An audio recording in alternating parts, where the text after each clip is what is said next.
Mbak, gue punya cerita nih, ya kan? Tetapi sih temen-temen gue kan punya kakak. Dia punya cowok apa sih? Kakaknya itu cowok. Dia kerja di daerah pemakaman kuburan, jaga 1000 pemakaman kuburan yang di Cilandak, yang daerah Jeruk Perut, ya kan? Dia tuh setiap mau puasa banjir namanya uang kayak sembako gitu. Soalnya kan namanya sebelum puasa kan pasti banyak orang yang berdatang ziarah kayak begitu kan sebelum puasa. Jadi satu rumah itu tuh, lu percaya nggak kalau itu sembako? Kalau gue percaya. Soalnya namanya mau puasa udah gitu kan, setelah lebaran masih ada terus kan itu orang berdatangan di kuburan. Dan pada suatu hari kakaknya pulang, adeknya minta ikut karena dia ngiler sama sembakonya, sama duitnya juga. Soalnya gaji pokoknya kan emang 3 juta. Kalau misalkan puasa itu bisa 1 hari 2 hari tuh bisa dapat 3 juta. Soalnya kan namanya uang bersihin pemakaman kayak begitu. Jadi nih adiknya nih ceritanya ngiler, dia tergiur, ikutlah dia ke pemakaman.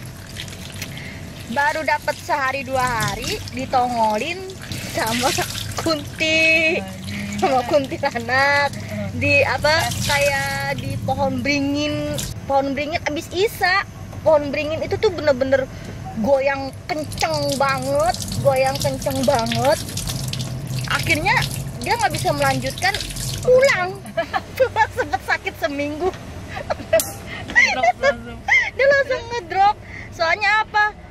Namanya baru pertama kali kan ditampakin kunti kan. Kalau misalkan saudaranya mah udah biasa ya, namanya dia udah hidup bersampingan dengan kuburan, udah santapan sehari-hari. Jadi yang kakaknya yang kerja di situ tuh kayak kalau orang meninggal tuh dia udah biasa aja gitu Mbak, udah biasa aja. Malah dia pernah didatengin pocong.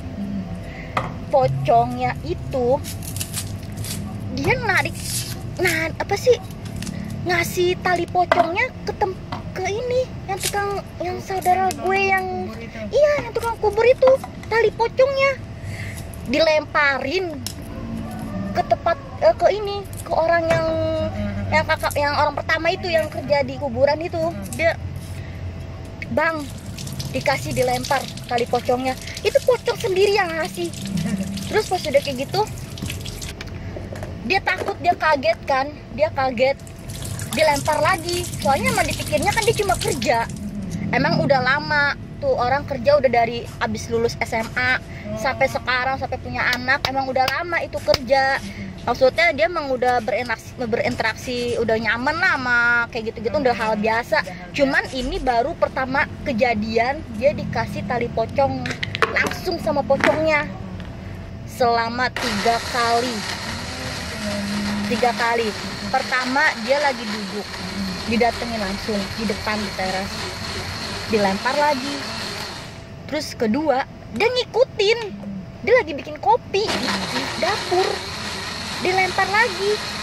Mungkin ada keganjalan sesuatu kan? Dia itu mau suruh ini yang jaga kuburannya itu, dia disuruh kayak semacam buka usaha.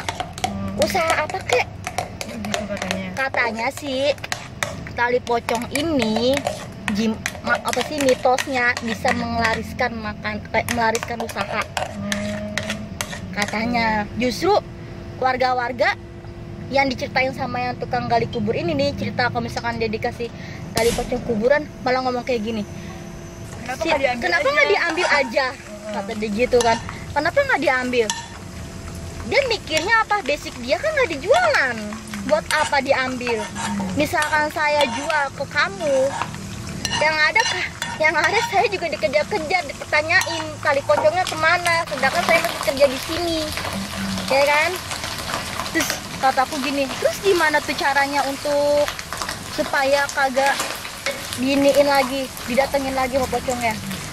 Dia sama rekan-rekannya Mbak, jalan satu-satunya, dia ngegali tanah yang bener-bener dalam banget. Terus akhirnya tuh tali pocong dimasukin kayak orang kayak ngubur gitu, tapi ini lebih dalam.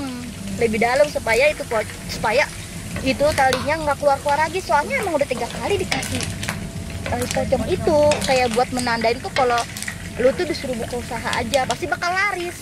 Soalnya mitosnya kalau tali pocong itu mitosnya emang pasti usaha udah pasti laris. Nah, jadi jalan satu-satunya sama ini saudara nih akhirnya dikubur dalam-dalam, dan emang kagak datang lagi itu pocong, namun dia sempat sakit langsung. Yang jaga kubur. Yang dikejar-kejar sama suruh ngasih tali pocong itu langsung sakit seminggu lebih. Mungkin ngedrop juga kali ya, ngelihat pocong juga saya langsung dikasih, terus namanya omongan pocong juga nggak didengerin kan, soalnya kan dia kan disuruh buka usaha, mungkin kali itunya. Udah akhirnya dia belum ini apa sih, masih di kampung. Belum bekerja lagi. Dia jaga 1000 pemakaman di Jeruk Purut daerah Cilandak itu kata gue gila. Ternyata film setan itu bener-bener ada, dan dia tuh masa yang tentang masalah film setan yang tanpa kepala tuh emang bener ada di situ, emang bergentayangan, terus kayak kuntilanak, kayak pocong mata merah, emang bener-bener ada di situ wujudnya, kayak Gundurwo, emang di situ tempatnya gitu. Jadi tuh dia tuh udah biasa aja gitu, walaupun ditampakin, namanya dia udah ini dari dia lulus SMA. Jadi udah nggak kerja lagi belum? Kerja sih tetap, cuman dia lagi masih cuti, soalnya kan dia kan masih trauma apa gimana, soalnya emang badannya tuh langsung anget, langsung panas katanya.